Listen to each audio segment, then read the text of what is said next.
bem? A gente vai dar agora continuidade ao nosso assunto. Aula passada a gente viu um pouquinho sobre a introdução, né, ao centro cirúrgico, a questão do dimensionamento de pessoal, a gente viu alguns conceitos.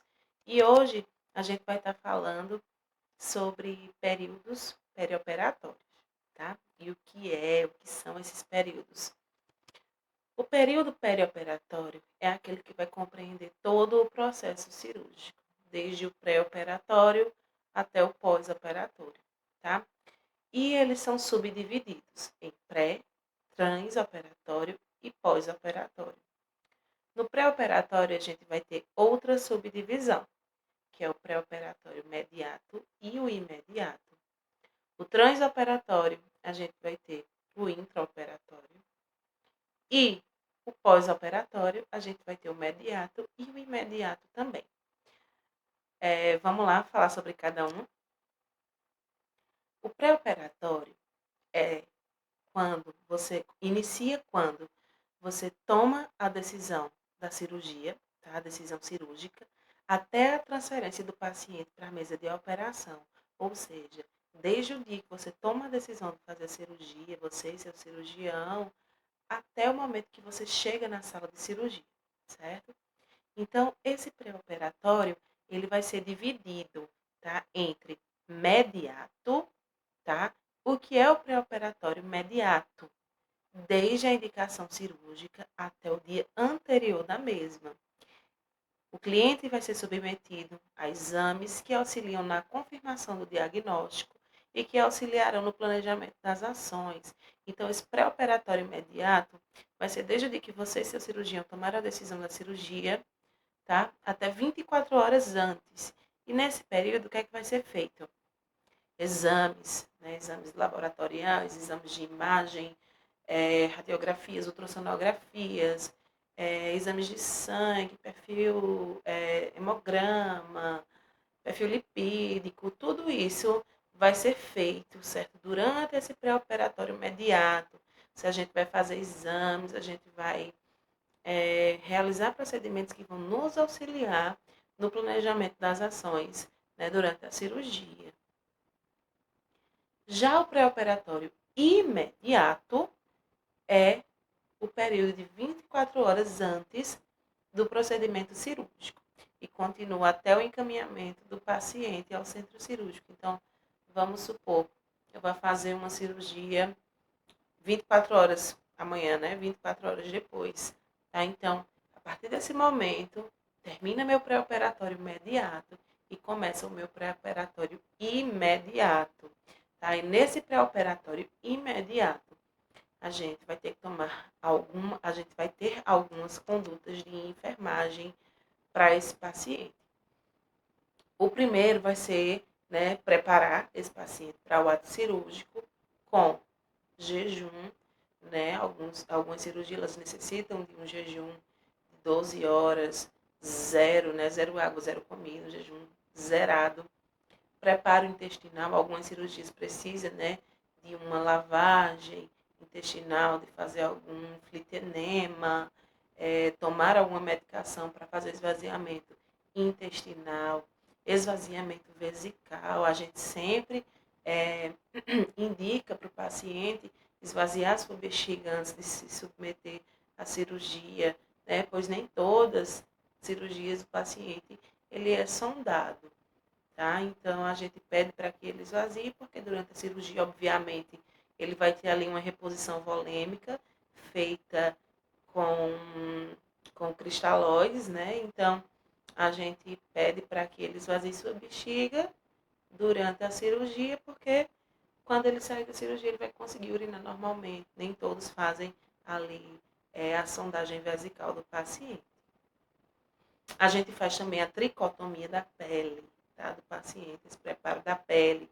Se for uma região pilosa do paciente, a gente vai retirar esse pelo até 2 horas antes da cirurgia para evitar a colonização da pele também, tá? Evitar que as bactérias, né, os micro-organismos fiquem aderidos lá à superfície da pele. Então, a gente faz a tricotomia também. As principais ações no pré-operatório imediato da enfermagem são esvaziamento intestinal, como eu já falei para vocês, modificação da dieta e jejum antes da cirurgia, a gente precisa de uma dieta zerada algumas horas antes, higiene corporal e oral, eu sempre bato na tecla, meus alunos já sabem, higiene oral é extremamente importante, né? Eu já vi pacientes irem a óbito por falta de higiene oral, paciente internado em UTI, equipe de enfermagem não realizou a higiene oral do paciente, criou uma cárie e infeccionou e generalizou, né? O paciente foi a óbito por sepse. Passagem da sonda nasogástrica, também em alguns casos se faz necessário, tá? Controle dos sinais vitais, então, paciente só encaminhado ao centro cirúrgico com os seus sinais vitais estáveis, tá? A gente vai aferir pressão arterial, saturação de oxigênio, tá? Então, a pressão arterial considerada normal, tá? A gente encaminha. Uma saturação normal também, acima de 95%, a gente encaminha esse paciente. 95%, 96%. Batimentos cardíacos, frequência cardíaca normal, né? O paciente normocárdico, a gente também vai encaminhar esse paciente, tá? A gente tem que conferir isso, gente. É extremamente necessário conferir, principalmente, não estou dizendo que os outros não sejam importantes, mas principalmente o que a gente mais preza no centro cirúrgico é saturação de oxigênio, pressão arterial e frequência cardíaca, tá? A gente preza demais por isso. E aí, né, só aqui, ó, a gente deve estar atento a alguns pontos, tá? E a gente atenta, observa e relata as seguintes complicações para todos os casos no pré-operatório. Tem que ficar atento, né? A problemas pulmonares, se o paciente apresentar cianose, dispneia, agitação, infecção e ausculta comprometida. Então, se você encontrar alguns desses sinais aí no seu paciente, você vai estar informando, vai estar relatando a equipe, tá? A equipe cirúrgica, porque pode ser até que essa cirurgia ela não seja realizada nesse momento. Alterações urinárias, infecção, coloração da urina e retenção urinária. Vamos ficar atento também. Gastrointestinais, paciente com náuseas, vômitos, constipação intestinal e sede excessiva, tá? Então, a gente vai estar ali informando também. Essa sede excessiva, gente, pode até ser um sinal aí de diabetes, tá? No paciente, tenha passado. Então, a gente vai ver se vai fazer o HGT desse paciente e ver se essa glicose também está ok. Cianose e edema, tá? São os vasculares.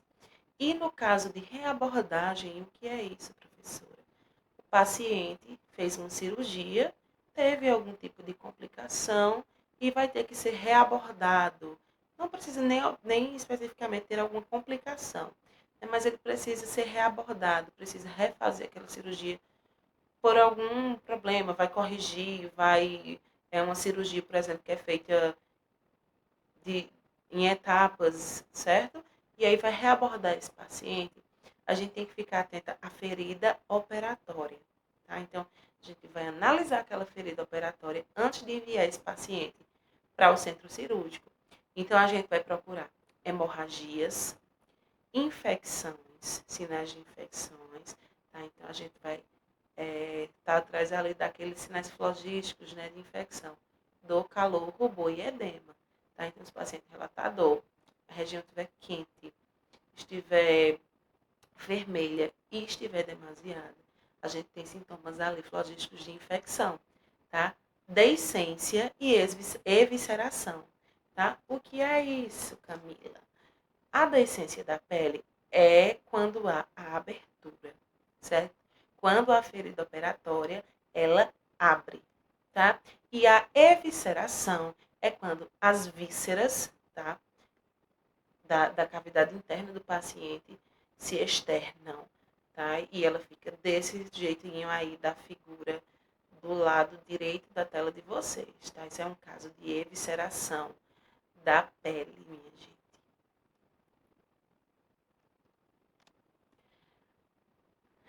E aí a gente sai do pré e vai para o trans, tá? Então, pré é tudo aquilo que é feito até o paciente ir para o centro cirúrgico. No trans é o momento que ele é recebido na unidade do centro cirúrgico e continua até a sua saída da sala operatória, tá? E aí ele tem seu início no procedimento anestésico cirúrgico e vai até o seu término, portanto, está inserido o período transoperatório. E aí, no transoperatório, o que é que a equipe de enfermagem vai fazer? Vai certificar sobre os dados da identificação do paciente e sobre a cirurgia que será submetido, tá? Então, a gente vai tá ali confrontando os dados do paciente sobre a cirurgia, né? Confirmar nome, gente, idade, qual a cirurgia. Se for, um exemplo, uma hérnia inguinal, pergunta, cirurgia de quê? Onde está situada a hérnia, qual lado, né, para não ocorrer erro e confrontar com os exames do paciente. Verificar o termo e autorização da cirurgia, o estado geral do paciente, a presença do prontuário, de exames laboratoriais e diagnósticos por imagem. Gente, sempre conferir se o prontuário do paciente está completo, porque está lá o paciente na mesa, já está anestesiado, o cirurgião já está chegando para fazer a cirurgia e o cirurgião pede a ultrassom do paciente só para verificar ali, confirmar o diagnóstico, né, saber onde é que ele está, por onde ele deve traçar o seu roteiro cirúrgico e você não tem esse exame no seu prontuário, tá? Então, vira ali uma coisa de louco, você vai ter que correr, tá? Então, sempre trabalhem com segurança, sempre confirmem seus dados, confirmem esses exames também do paciente, tá? Aí, certifique-se também os cuidados pré-cirúrgicos foram realizados, como administração de medicamentos pré-anestésicos, quando o anestesiologista ele prescreve essa medicação, tricotomia, se foi realizada, jejum e suspensão de medicamentos. Sempre pergunta ao seu paciente se ele está em jejum, certo?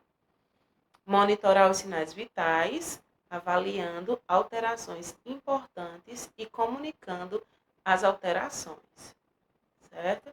Se achar alguma, conferiu no pré-operatório, no pré-operatório imediato, tá normal.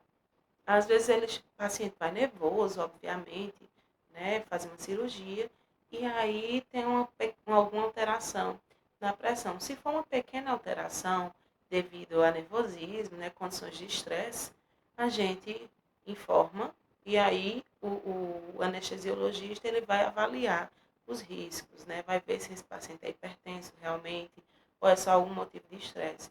Mas se for alguma alteração importante, ou seja, uma baixa saturação, paciente, uma pressão arterial bastante elevada, tá? Então a gente comunica para eles avaliarem se vai seguir em frente com o plano cirúrgico ou não.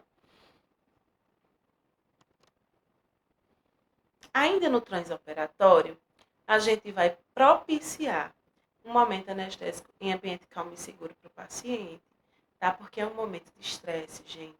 Então a gente tem que promover uma segurança para esse paciente, transmitir calma para ele nesse momento. A gente certifica se o paciente retirou os adornos, né? A gente sabe que adornos não podem adentrar o centro cirúrgico. Próteses, então a gente verifica, pergunta se ele usa prótese dentária, né? Para saber e retirar. Vê se tem algum tipo de coloração nas unhas, esmaltes, unhas artificiais, postiças, unhas em gel, atrapalham, gente. esmalte, principalmente esmalte escuro, atrapalha na leitura da saturação, tá? Então, o oxímetro ele não vai conseguir ler. A unha em gel também. O gel, ele impede que a leitura da saturação de oxigênio ocorra de forma efetiva. Então, vai dar uma saturação mais baixa e vai assustar todo mundo, tá? Então, pergunta aí e retira, tá? E objetos pessoais, tá?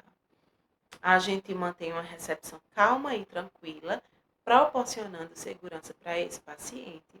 E aí vai observar o comportamento emocional do paciente e tentar amenizar possíveis angústias. Vê aí que a psicologia ela está presente em tudo, tá? E aí a gente vai partir para a organização da sala de operação e vai ficar para a próxima aula, tá, gente? Até lá.